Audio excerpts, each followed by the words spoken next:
Well, hello and good morning. It's October 23rd, day 2 on this radio. So I spent quite a bit of time looking for a schematic for this guy, and I could not find one. A55Z. Couldn't find it. So that makes things a little more difficult here, working on the radio. So the next thing I think might be worth doing is we'll look at the output tube and we'll look at the blocking capacitor that's protecting the grid on the output tube. That's probably just as good a spot to start as any. In the meantime, I'm going to keep my eyes peeled for how this was replaced. So this capacitor here is probably about, I don't know, 10 microfarads. It's somehow been accommodated in this radio because it doesn't hum. Not that I've noticed, anyway. And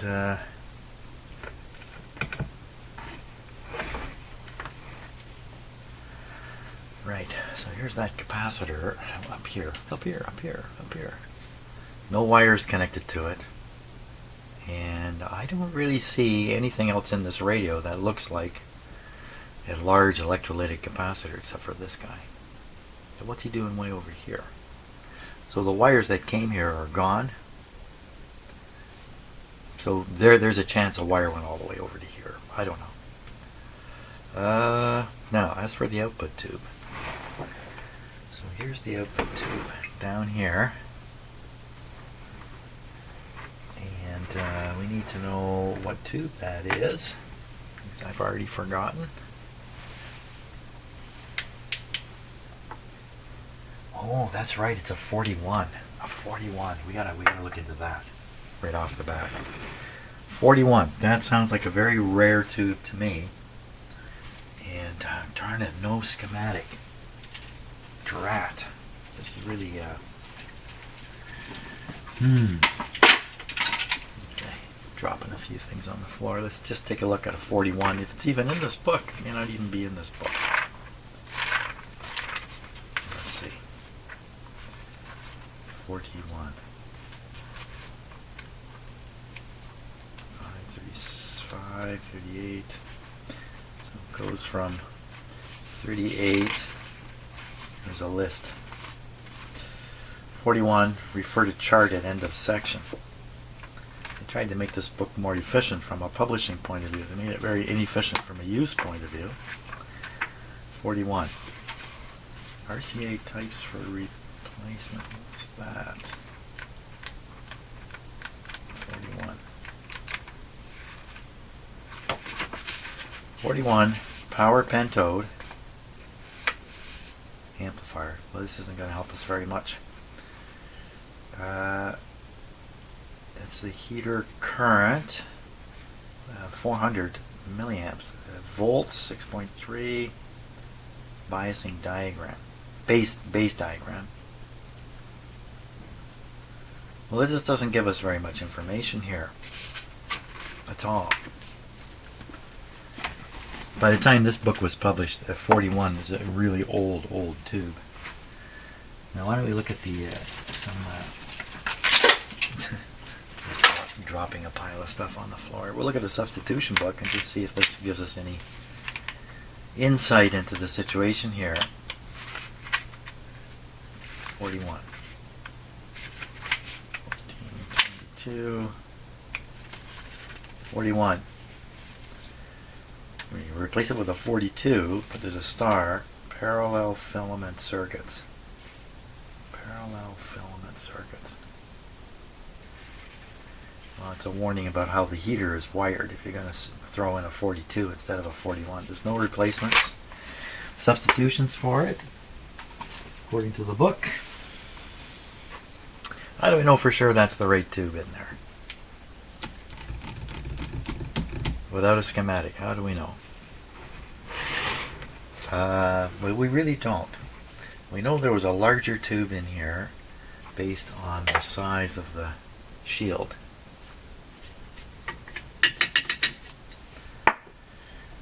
The larger tube could have been just a larger version of the 41, or to have this shape, this has to be a newer version of it, I believe. 41. Basing diagram, right. You know, I'm going to find my other book. I don't like this book. I like the older book. And what did I do with the older book? Here it is. Here it is. The older book. Let's look up 41. The thing I like about this book is you don't have to refer to charts and diagrams in the back. And that's 4, not 40. So you have to know your numbers and you got to know your letters.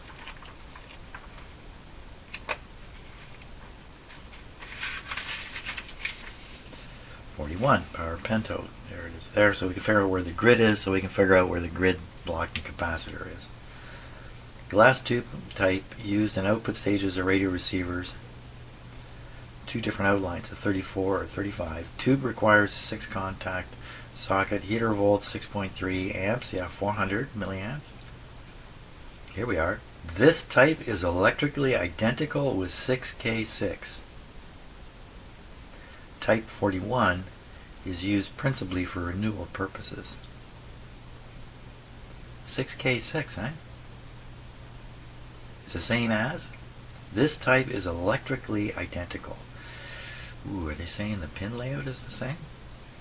6K6 would be a more typical tube to find in a radio like this. And I would have thought 41 came before 6K6 chronologically. That the 41 was developed before the 6K6, but I don't know. Let's take a look at a 6K6 and compare it to this diagram here. 6K6. 6K6.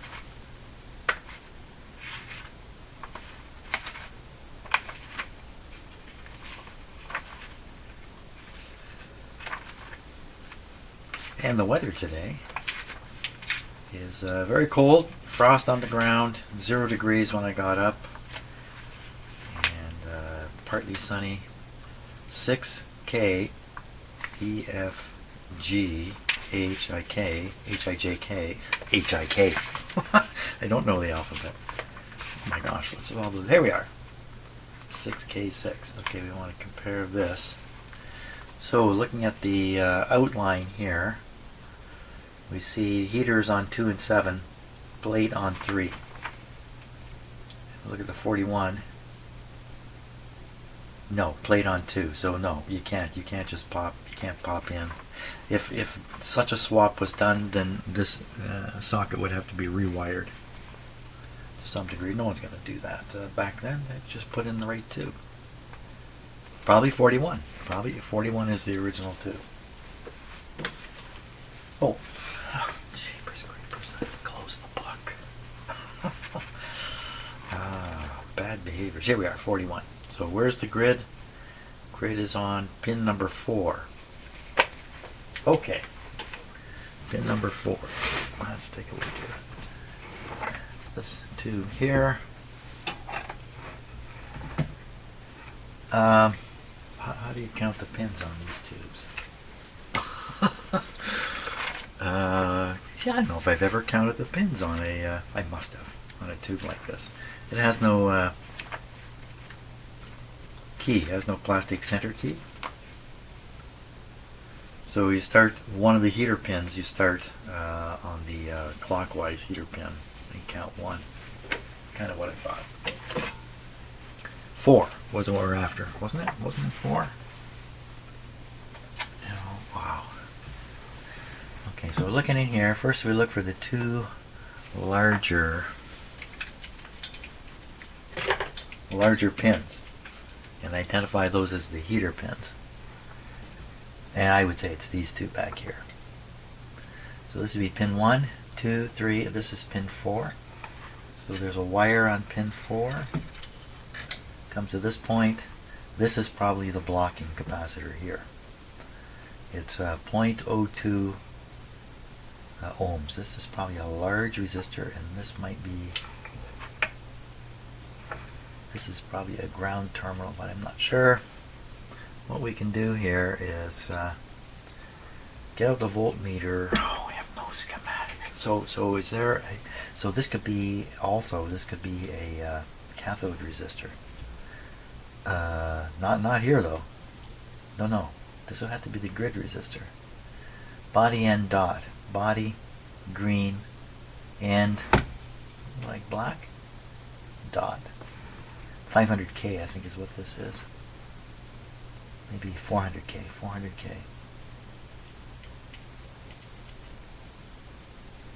Well, we can look for the voltage here relative to the chassis, and we should expect if there's, well, let's look at the cathode and find out if there's a cathode resistor. Since I don't have a schematic, we're going to have to do it this way. And stop closing the book, Jim. Jeepers creepers, man. I just have this terrible habit of closing books when I'm done with them. 41. Cathode is on 5. Next pin. Don't close the book. Excellent. Now, so we're counting 1, 2, 3, 4. 5 would be here. 5 would appear to be connected to this bottom of this resistor.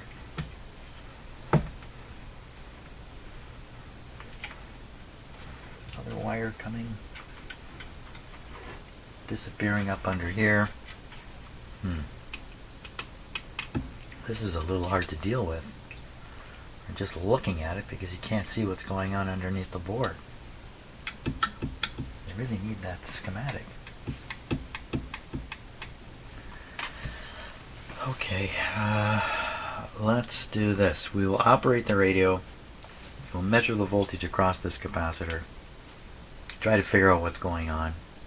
Replace the capacitor. Try to figure out if anything improved. We'll just plug away like that. That'll be the first thing. The objective of this is to protect the what I think is a rare tube. Oh, I wonder if I have some of those. Okay, I think one of the things I can do before I turn the set on is see if the cathode is grounded to the chassis on the output tube, or if there's a few hundred ohms there.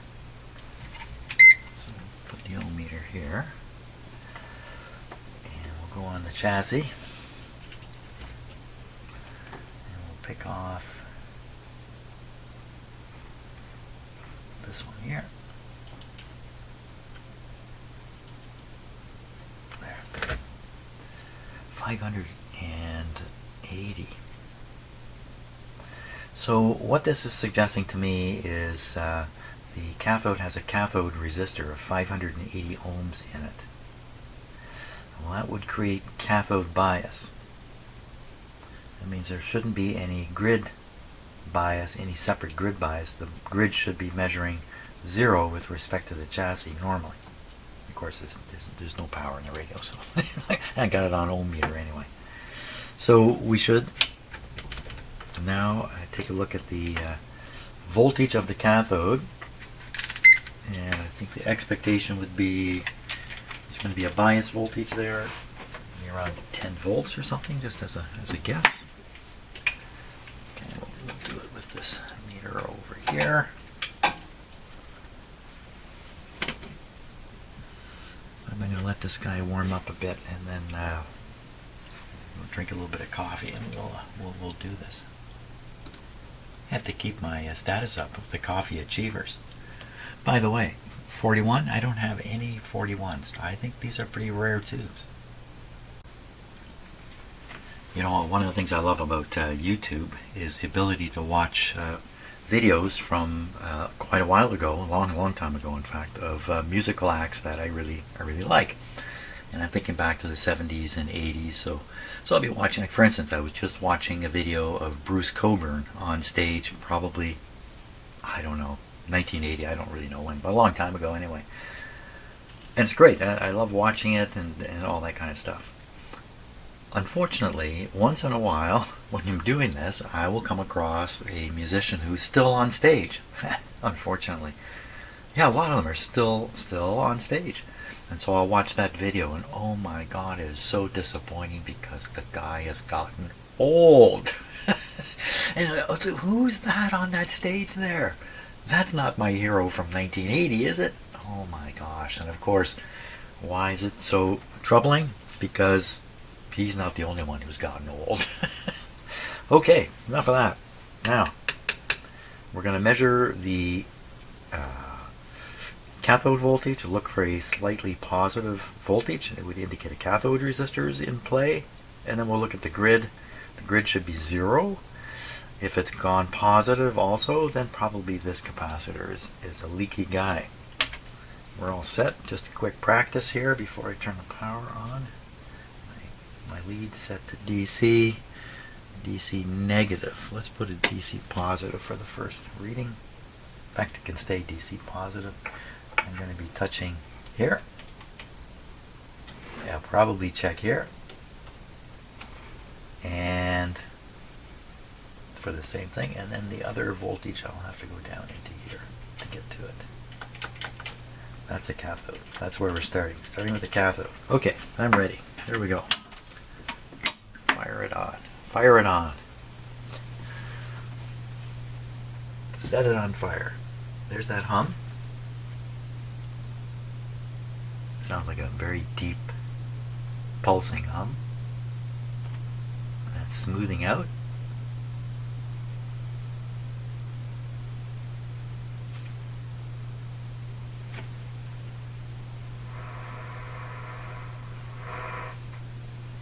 It's still there. Quite a deep hum. That might indicate that nothing proper was done when this was removed.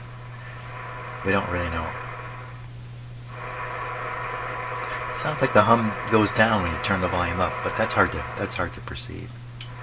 Okay, so we need to do this with the full line voltage on the radio.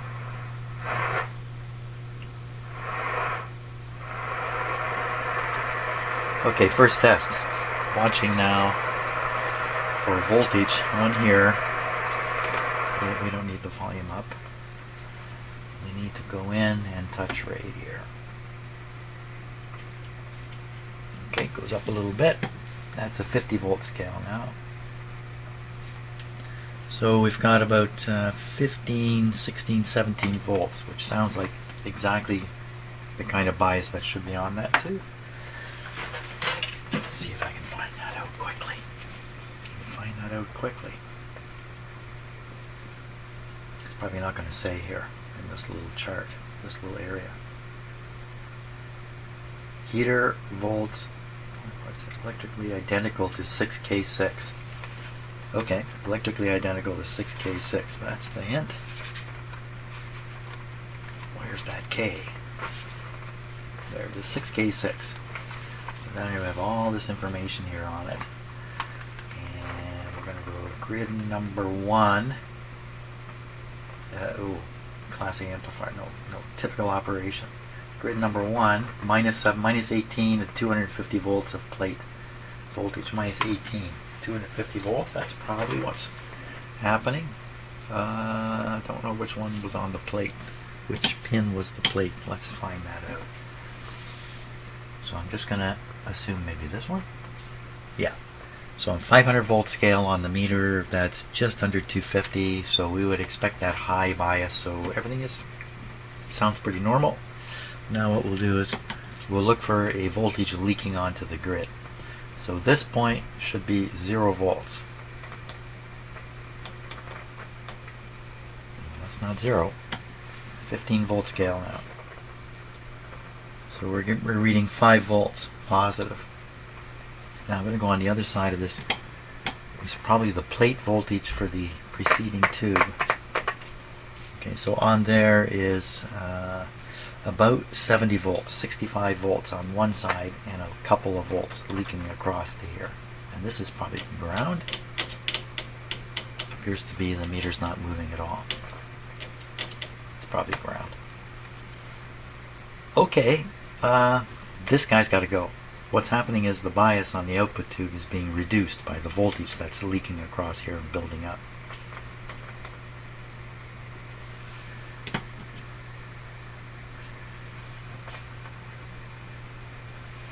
Okay, 5 volt scale. Right over. Okay, that's our first job. Replace that guy. Right there.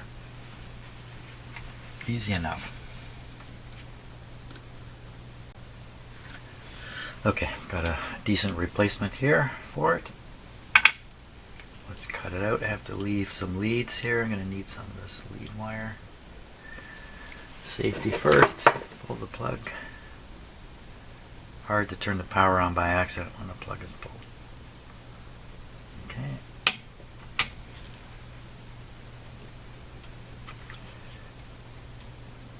leaving a little bit of leads on the capacitor so I can test it.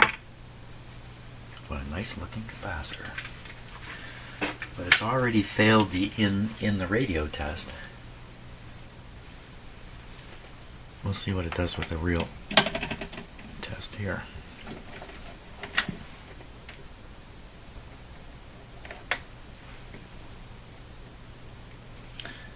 So if you haven't seen this being done before, I'm going to put 50 volts across this capacitor based on this setting. When I do, if any current is flowing, this eye here, this dark pi, will close and open partially or not open at all. So a good capacitor, when I hit the switch here, this will snap closed while the charge flows in, and then it'll just open right up. And it would happen fast with a small capacitor. Here we go. Partially open. Hard to see in the camera there, but it's partially open. 50 volts. So this ranks as, like all these capacitors that look like this, these wax capacitors from old radios like this, all leaky to some degree. But the question becomes, you know, is that really significant? And in some circuit locations, no, not really. There's lots of current available. A little bit leaking through the capacitor won't do anything. This particular place, this particular capacitor, actually any leak is intolerable. There.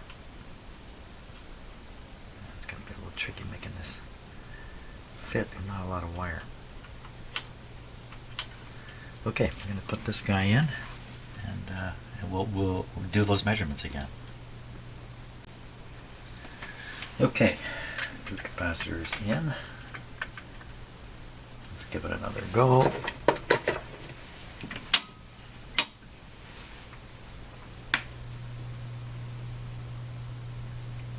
Now I don't know if you can hear that hum. I mean, it would depend upon your own sound system, but there's quite a pounding hum coming out of that speaker over there. Oh yeah, it's working hard.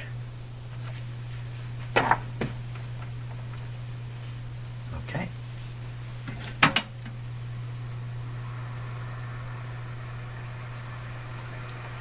Check once again. Now, you should see no voltage here. Am I full of crap or not? Let's find out. Okay, sometimes I'm full of crap. So you see, almost no movement. So we're on the 1 volt scale now, 1.5 volts. And it's just barely going up. And this charge could be coming back out of the tube. It could be the grid itself generating, picking up some electrons. Kind of doubt it, but very good. Okay, so what I've done by getting rid of this capacitor is I've protected this tube. With the incorrect bias, the tube current can be higher than needed for it to operate. The higher current wears out the cathode just that much faster. And in the worst case, if the bias were to be way off, you could have such a heavy current going through that tube that it would overheat. That's not very likely, but it could be what would happen. Most likely thing is you're just wearing the output tube out faster than it should. It should wear out. Well, actually, if the bias goes bad enough, you're going to hear distortion in the output tube, especially when you turn the volume up. Literally, because the bias is only this much. You know, a little signal's okay. But the signal gets big, it goes beyond the range of the bias. And you start getting distorting effects in the sound. Oh, okay. Who's next? Pretty curious about this, but again, without a schematic, I'm really stuck here. How am I ever going to know where this was supposed to go? I don't even know for sure what it is. I mean, I certainly believe it's a capacitor. But how do I know that? Yeah. Okay, and I think that's all I'm going to do today. Just that one capacitor. I have so many other things to do today. make permanent one of my antenna installations, that new little electric field antenna. I'll make that permanent today, and that's why, yeah, you don't need to know about that. That's great. Fantastic. Okay, so we'll just keep plugging along. I'll keep looking for a schematic, and if somebody should find one, email me. Thank you. Because I think I really need it to be sure of what I'm doing here.